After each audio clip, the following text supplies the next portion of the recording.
na verdade, a teoria U, ela resgata, nos tempos de hoje, a importância do processo da emocionalidade na construção dos relacionamentos efetivos, né? Isso. Ou seja, nós precisamos voltar a falar sobre a nossa maturidade emocional como fundamento de uma reflexão mais profunda. É isso no primeiro momento.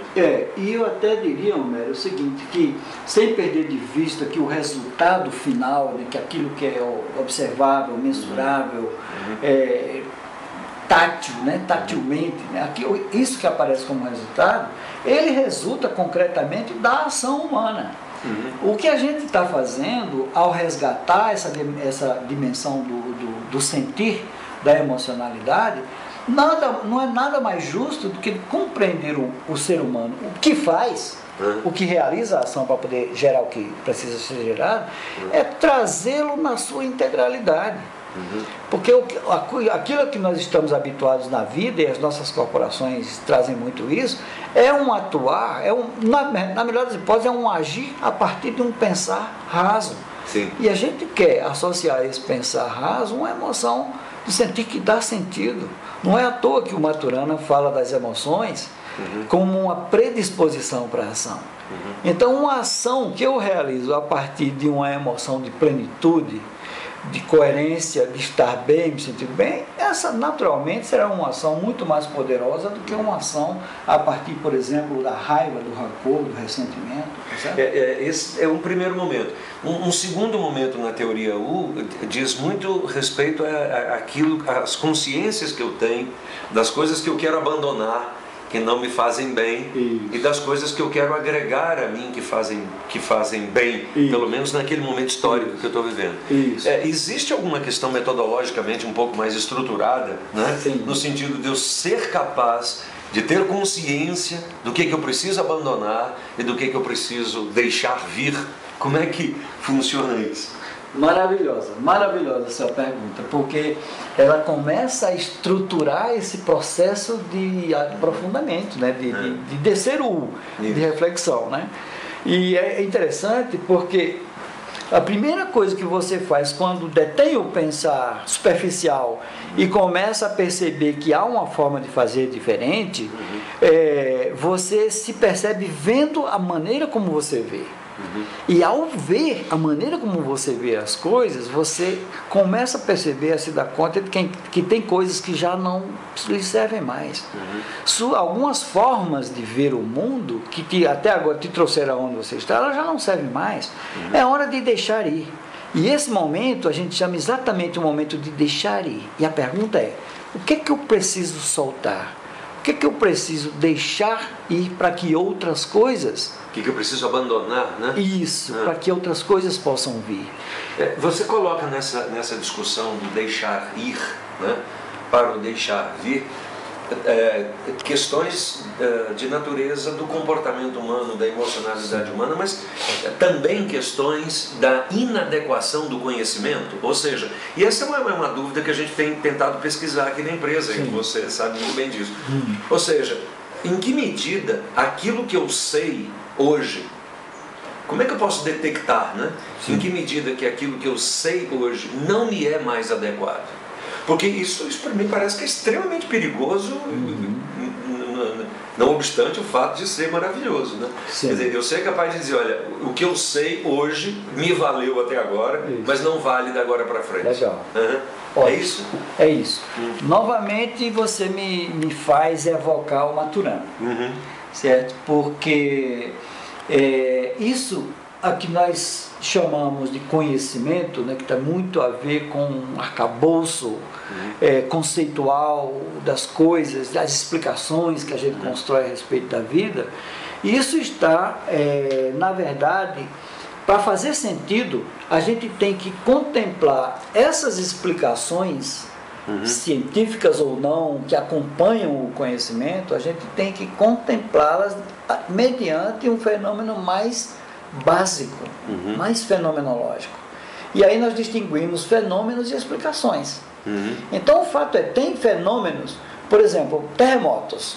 É um fenômeno que ocorre desde sempre, talvez ultimamente, no mundo contemporâneo, talvez estejam ocorrendo com mais frequência do que há alguns séculos atrás. Né? Mas o fato é o seguinte, fenômenos,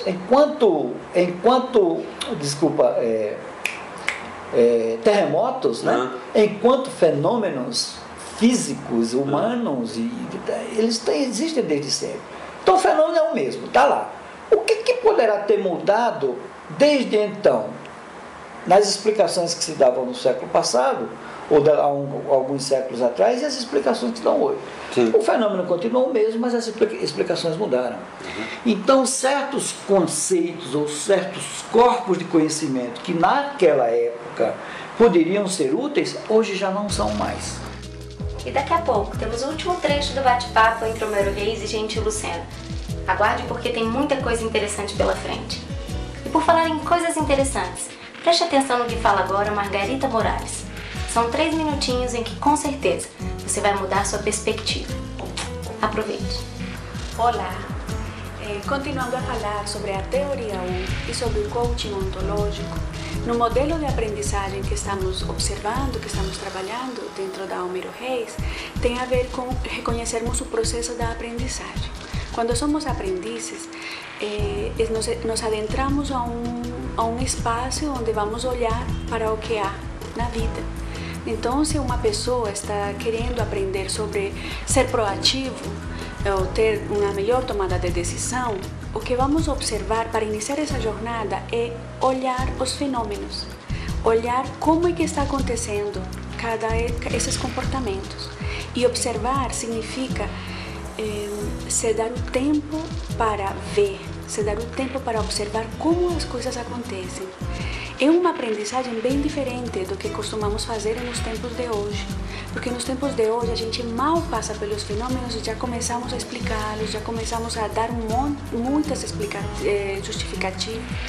Então, quando a gente está aprendendo nesta perspectiva, estamos permitindo que os fatos e os eventos nos ensinem.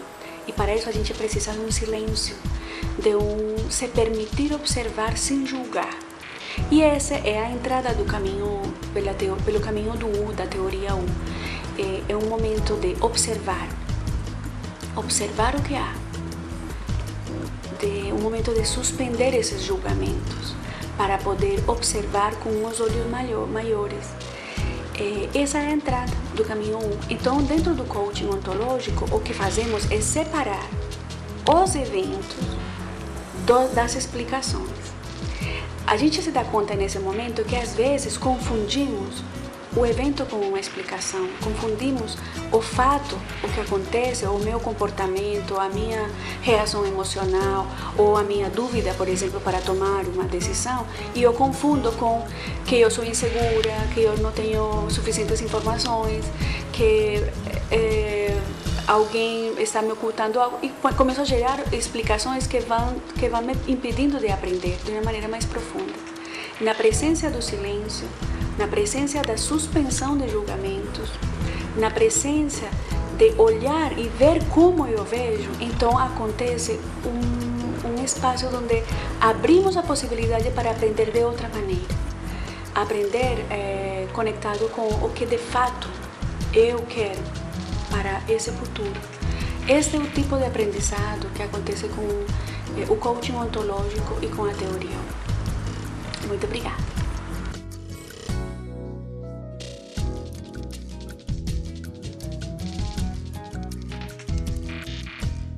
Para mim tem uma questão significativa, que é o seguinte: vamos partir do pressuposto de que a abóboda celeste seja a mesma que nós temos há milhões de anos. Certo. Só que nós já vimos isso como sendo seres alados, deuses noturnos, entidades fantásticas, e hoje a gente vê galáxias, cometas, estrelas, satélites, etc. De uma certa forma, o mundo vive em função das explicações que dá. Isso. E não em função dos fenômenos que existem. Isso. Então, me parece que nesse segundo momento da teoria U, ela entra numa reflexão sobre as explicações que eu dou. Isso. São suficientes para explicar o meu agir, Isso. que vai ser a próxima etapa. É isso? É isso então mesmo. eu tenho que rever as explicações que eu dou sobre as coisas que acontecem ao meu redor. Exatamente. E aparentemente existe existe um clima, né, assim, comum, compartilhado nos vários ambientes, onde existe gente. Onde aparentemente há uma certa insatisfação ou um feeling de que, poxa vida, peraí, calma, o que a gente está produzindo finalmente? Por que tanta miséria, tantos indicadores de coisas insatisfatórias? O que será que está levando a isso? Não é? Aí você chega nesse ponto, cara, peraí, então se tem, os fenômenos continuam os mesmos, talvez possa até ter surgido alguns em função do próprio avanço de tecnologia, né? Mas eles estão lá de maneira geral. O que mudou? E aí é onde a gente se depara com a eventual impertinência, né? Que não cabem mais certas explicações que a gente tinha antes, que agora a gente tem que soltar mesmo para poder deixar vir outras coisas. O terceiro elemento do U é a prototipação de ações efetivamente, né? Então nós passamos por um sentir, vamos para um outro momento que é o do refletir, do fazer a troca. A gente chama isso de presenciar. Esse momento da base em que a gente deixa ir para o deixar vir, esse momento é o momento do presenciar, da presença, da plenitude do ser que faz. Mas isso eu já entendi, você quer levar, isso vai para um outro lugar. Que é o lugar da ação no futuro. Que é o lugar da ação no futuro. Então, na verdade, a gente pode dizer, e aí a minha pergunta é saber se isso é correto, a gente pode dizer que uma pessoa que legítima e honestamente entra num processo de reflexão interpretado pela própria teoria U, ela está vivendo um momento, ela vai viver necessariamente um momento de transformação na sua vida, um momento metanóico, né, que guardadas os elementos históricos é o caso de Pedro com Jesus, é o caso de Paulo que caiu do cavalo, essas coisas todas chamadas genericamente de conversão. Isso é um processo metanóico que acontece em várias dimensões da vida cognitiva e relacional e não necessariamente uma propriedade exclusiva de um segmento da vida humana. É isso, não, perfeito. A distinção de metanoia é perfeita para a teoria do U. Para a teoria U. É perfeito. Ok. Gente, obrigado pela conversa. Eu fico muito feliz com isso. Você é uma pessoa querida aqui da gente. E olha, esse é o grande desafio que a gente vai continuar conversando nesse programa e nos programas futuros, que é como a gente constitui um processo de conhecimento metanóico que faça com que a vida tenha sentido, e cada vez um sentido mais dinâmico, mais efetivo, mais prazeroso, que no final das contas vale a pena a gente dizer que está vivo neste momento. Esse é mais um desafio que você tem pela frente. Grande beijo, a gente se vê. Tchau. Desafios termina aqui. Nós ficamos aguardando o seu contato. Escreva para desafios@romeroreis.com e nos diga o que achou do programa. Na próxima semana voltamos com um programa inédito, na sexta-feira às 7 da noite. E as reprises desse programa você assiste durante a semana aqui na VNV TV. Muito obrigada, um grande beijo e até o nosso próximo.